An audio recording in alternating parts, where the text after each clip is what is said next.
Hello दोस्तों, tools study में आपका स्वागत है। हमारी राजस्थान जीके की वन लाइनर क्वेश्चनों की सीरीज चल रही थी, तो हम आगे की ओर बढ़ते हैं और आज की क्लास स्टार्ट करते हैं। आज का हमारा पहला क्वेश्चन है, पाग पेचा किसके उपनाम है, यानी पाग पेचा किसे कहते हैं। तो ये उपनाम है पगड़ी के और पगड़ी के अन्य उपनाम भी देख लो आप। सापा, बागा भी पगड़ी के ही उपनाम है। अब पगड़ियों के जो कुछ प्रकार होते हैं उनको भी पढ़ लेते हैं। बनावट के आधार पर पगड़ी के प्रकार। तो बनावट के आधार पर पगड़ी के 3 प्रकार होते हैं। एक होती है चपटी पगड़ी।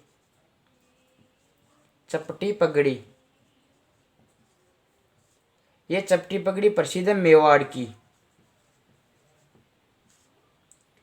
एक होती है छज्जेदार या खिड़कीदार पगड़ी। छज्जेदार या खिड़कीदार पगड़ी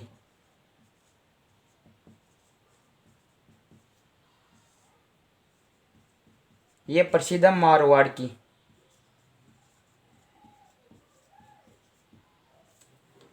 और तीसरी है हमारी खूटेदार पगड़ी।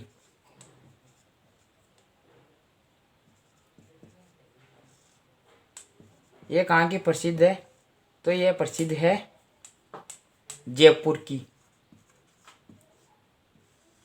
ये तो बनावट के आधार पर पगड़ियों के प्रकार है। अब आपसे पूछ ले कि किन शासकों के नाम पर पगड़ियों के नाम है, तो जैसे महाराणा अमर सिंह के नाम पर अमरशाही पगड़ी है, अमरशाही पगड़ी। महाराजा स्वरूप सिंह के नाम पर स्वरूप शाही पगड़ी है।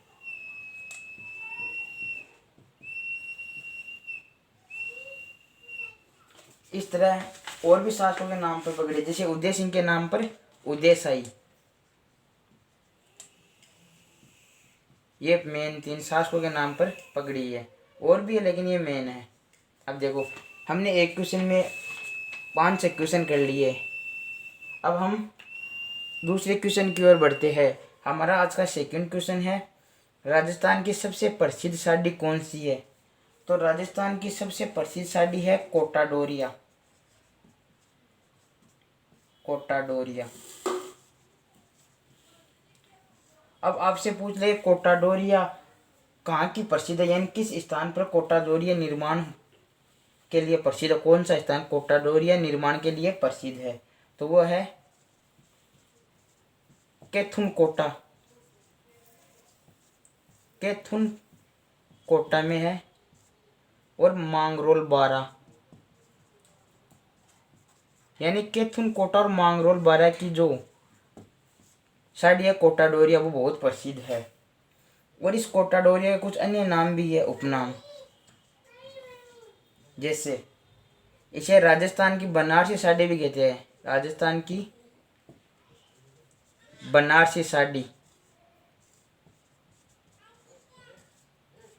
इसे मलमल की साड़ी,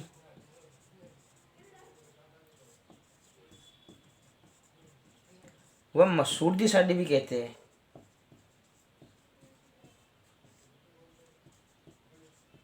ये आ गए इसके उपनाम। अब आपसे पूछ ले कि कोटा डोरिया के निर्माण के लिए कौन प्रसिद्ध है। तो कोटा डोरिया के निर्माण के लिए एक स्वयं सहायता समूह है, रानी। स्वयं सहायता समूह है रानी, इसके निर्माण के लिए प्रसिद्ध है।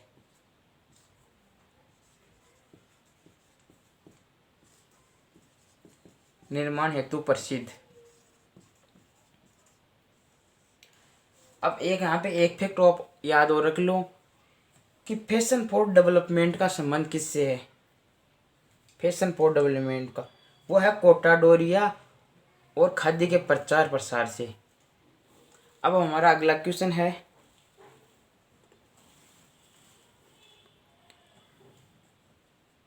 सूट की साड़ी कहाँ की प्रसिद्ध है। तो दोस्तों सूट की साड़ी है प्रसिद्ध सवाई माधोपुर की। सवाई माधोपुर की।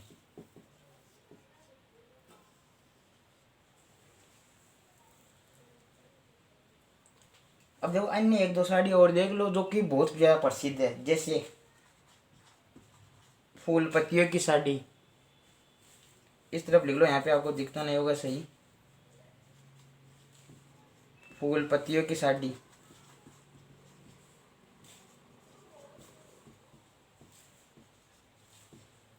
यह प्रसिद्ध है जयपुर की, जोबनेर जयपुर की,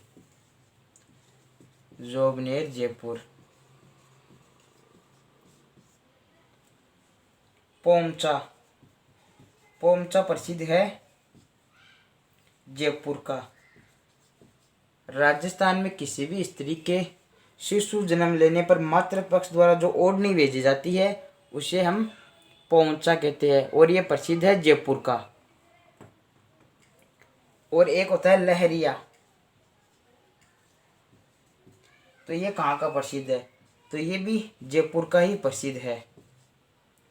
लहरिया जिसमें 5-6 रंगों से लहरदार आकृति बनी हो उसे लहरिया कहते हैं।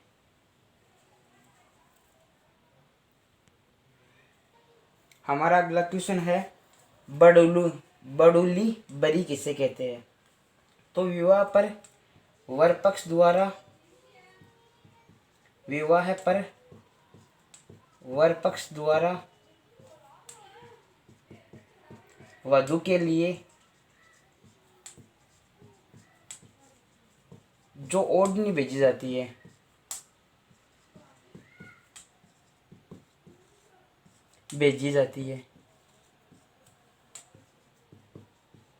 उसे हम बड़ुली या बरी कहते हैं।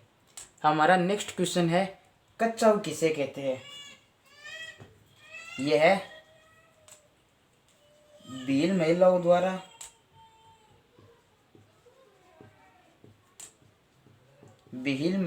द्वारा घुटनों तक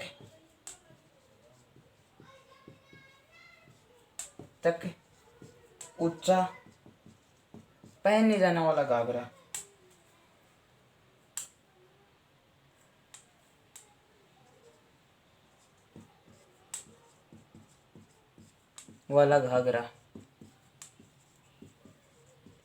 यानी भील महिला जो घुटनों तक ऊंचा घाघरा पहनती है उसे हम कच्चाऊ कहते हैं। जैसे लोहार जाति के लोग भी, महिलाएं भी पहनती है। हमारा अगला क्वेश्चन है चक्का सेवरा किसे कहते हैं? ये दिखने में ऐसा लगता है जैसे कोई सिर पर बांधने का वस्त्र होगा, लेकिन ये सिर पर बांधने का वस्त्र नहीं है। यह कालबेलिया जनजाति की महिलाओं की ओढ़ने का एक प्रकार है।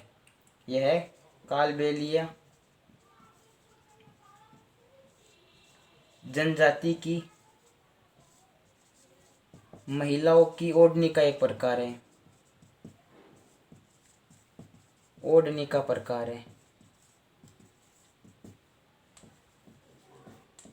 ये आपको ध्यान रखना है क्योंकि ये दिखने में ऐसा लगता है जैसे कोई सिर पर बांधने वाला वस्त्र होगा, जबकि यह है ओढ़नी एक है, वो भी कालबेलिया जनजाति की।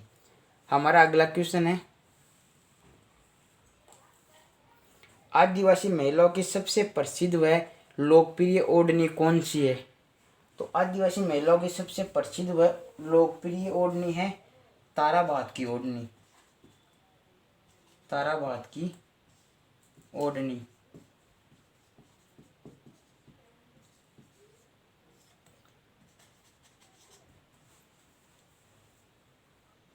हमारा नेक्स्ट क्वेश्चन है भारत में मंदिर निर्माण की कितनी शैलियाँ है? तो जो मंदिर निर्माण की अलग अलग शैलियाँ है, जैसे किसी की डिजाइन अलग, कोई मंदिर स्तंभानुकार होता है, कोई चोटीदार होता है, जिसे अलग अलग होता है। जैसे भारत में मंदिर निर्माण की 3 शैलियाँ है, 3 शैलियाँ। एक है नागर शैली, ये उत्तर भारत के मंदिर निर्माण की प्रमुख शैली है, उत्तर भारत की मंदिर निर्माण की प्रमुख शैली है। दूसरी है द्रविड़ शैली, ये दक्षिण भारत के मंदिर निर्माण की प्रमुख शैली है।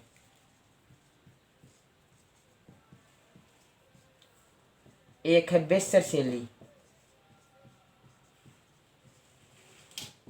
ये इन दोनों शैलियों का मिश्रण है, नागर प्लस द्रविड़ का मिश्रण, यानी इन दोनों की मिला जुला रूप है। देखो इस नागर शिला में क्या होता है कि इसमें मंदिर इस तरह बने होते हैं, जबकि द्रविड़ शिले में क्या है कि मंदिर स्तंभानुकार बने होते हैं। जैसे पहले ये बना दिया स्तंभानुकार, फिर ये से बना दी, फिर ऐसे बना दिया, ऐसे मंदिर होते हैं स्तंभानुकार। जैसे आपने देखा होगा कि दक्षिण भारत में अधिकतर मंदिर द्रविड़ शैली में ही बने हैं, जबकि उत्तर भारत में ज़्यादातर मंदिर इस शैली में बने हैं, नागर शैली में, और उनकी आकृति इस तरह है। अब हमारा अगला क्वेश्चन है, उत्तर भारत का शास्त्रीय नृत्य किसे कहते हैं। तो आप पहले तो ये जानो कि शास्त्रीय नृत्य किसे कहते हैं। एक होता है लोक नृत्य, तो वह नृत्य जिसमें कुछ नियम कायदे कानून होते हैं, यानी कुछ उनके पैटर्न होते हैं, उन पैटर्न के अनुसार ही वह किया जाता है, तो वो होता है शास्त्रीय नृत्य। इनके होते हैं नियम कानून कायदे, नियम कायदे, यानी इन्हें सीखा जाता है। जबकि लोक नृत्य में क्या होता है कि इनमें कोई निश्चित नियम नहीं होता, ये अपने मन से किए जाते हैं। जैसे बंदोरी नृत्य, बिंदोरी नृत्य, गिंदड़ नृत्य। इसमें शास्त्रीय नृत्य में जैसे आ गया कथक नृत्य, कथकली नृत्य,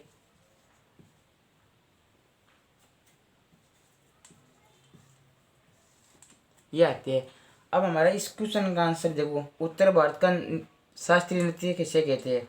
तो उत्तर भारत का शास्त्रीय नृत्य कहते हैं कथक को, कथक नृत्य को। जबकि दक्षिण भारत का शास्त्रीय नृत्य कहते हैं कथकली नृत्य को। आज हम इतने ही क्वेश्चन करेंगे।